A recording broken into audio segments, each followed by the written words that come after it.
Mistakes are often the best teacher, and nowhere is that more true than in the garden. I've learned more from the mistakes I've made than almost anything. And in today's video, I'm going to share the top 10 mistakes that vegetable gardeners make. But if we haven't met before, my name's Angela from Growing in the Garden, and I love to share garden inspiration and helpful tips so you can be successful in your own garden. I'll be the first to admit that I've made most, if not all, of the mistakes on this list. The first mistake is starting too big. In the excitement of beginning a garden, you may feel that you have to fill your entire space with garden beds in order to begin gardening. But starting too big makes the process overwhelming, and you may get burned out before you even really begin. It's important to have an overall plan in place for where you would like to place your beds, but it's also important to start small. A bed or two is a great way to begin gardening. Starting with one bed helps you gain experience and correct mistakes instead of having those mistakes replicated in many different beds. Avoid this mistake by starting off with one raised bed. A 4-foot by 8-foot bed is a great place to begin. The next mistake is choosing the wrong location for your garden. No amount of gardening skill can overcome a lack of sunlight. Plants grown in not enough sunlight will never thrive and grow as well as plants grown with plenty of sun. Vegetables grown in the shade are often less productive and more prone to insect damage and disease. Choose an area for your garden that gets plenty of sunlight, at least 6 to 8 hours of sunlight. You can always add shade during the hottest months of the year, but you can't add sunlight. The next important consideration for your garden is that it has easy access to water. Without easy access to water, watering your garden will be inconvenient and it will be difficult to provide regular water for your garden. Avoid this mistake by choosing an area that gets at least 6 to 8 hours of sunlight and has easy access to water. The next mistake is thinking that soil doesn't matter. Soil is way more than just dirt. Good soil is full of life. We ask a lot of the fruits and vegetables in our garden. We expect them to sprout, grow, and produce fruit in a relatively short amount of time. Plants' roots access the water, air, and nutrients they need to survive through the soil. If we want our plants to produce, we need to provide the best environment and the optimal conditions for them to do that. Good soil is the foundation for a productive and healthy garden. To avoid this problem, start your garden off right with good, healthy soil. The next mistake that gardeners often make is planting at the wrong time. Plants have a preferred growing temperature and do best in certain temperature conditions. When we plant at the wrong time, we're setting ourselves up for failure. Planting at the right time ensures that crops will grow and come to harvest in the ideal conditions for that plant. Rather than just hoping for the best and relying on your own wisdom, it is important to find a reliable planting guide for your area. Your county extension office is a great place to begin your search for a planting guide meant for your area. Avoid this mistake by finding a planting guide meant for your area and planting at the right time. The next mistake is planting too many seeds and seedlings. I know I am guilty of this.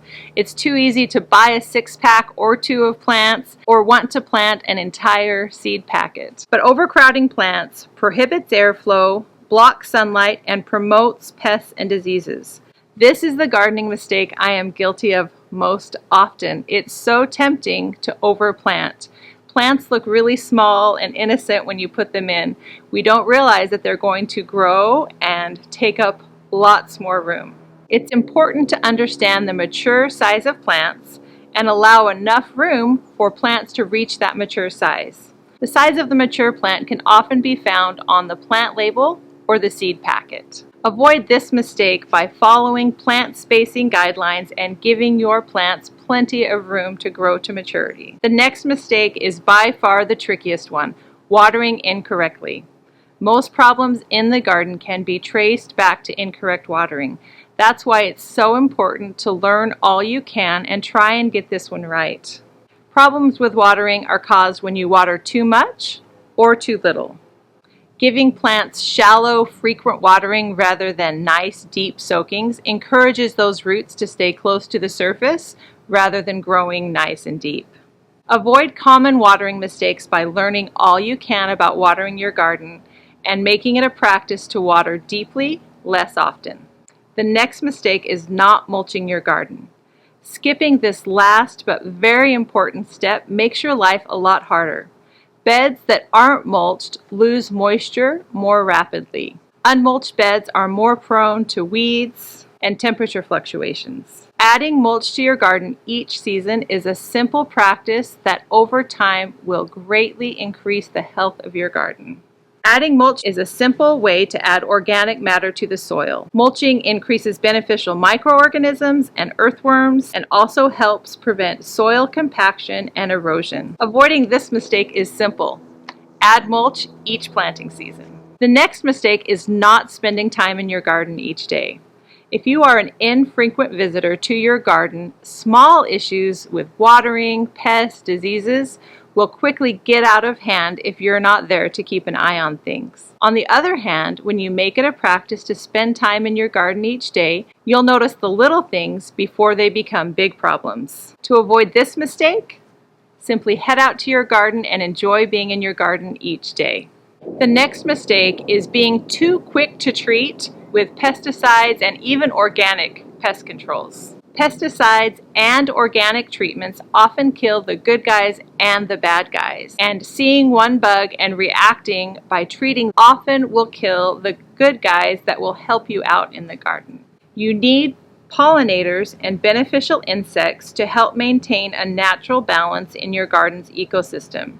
Organic gardening techniques aren't just the best thing for you and the environment, they are also the best thing for your garden. Avoid this mistake by not being too quick to reach for pesticides and other organic treatments in the garden. The last mistake is not harvesting the fruits and vegetables from your garden. Leaving ripe vegetables unpicked signals to the plant that its job is completed and it doesn't need to produce anymore. On the other hand, frequent harvesting often encourages more production in that plant. What you pick will taste better because it's been picked at the right time. Getting to the point where vegetables are ready to harvest is a big deal. Celebrate by picking and enjoying those fruits and vegetables. Avoid this mistake by heading out to your garden, harvest basket in hand, and filling it up with all the goodness that your garden provides. Hopefully this video has given you a few ideas of what to avoid and what to do to have a successful garden. Thank you so much for watching.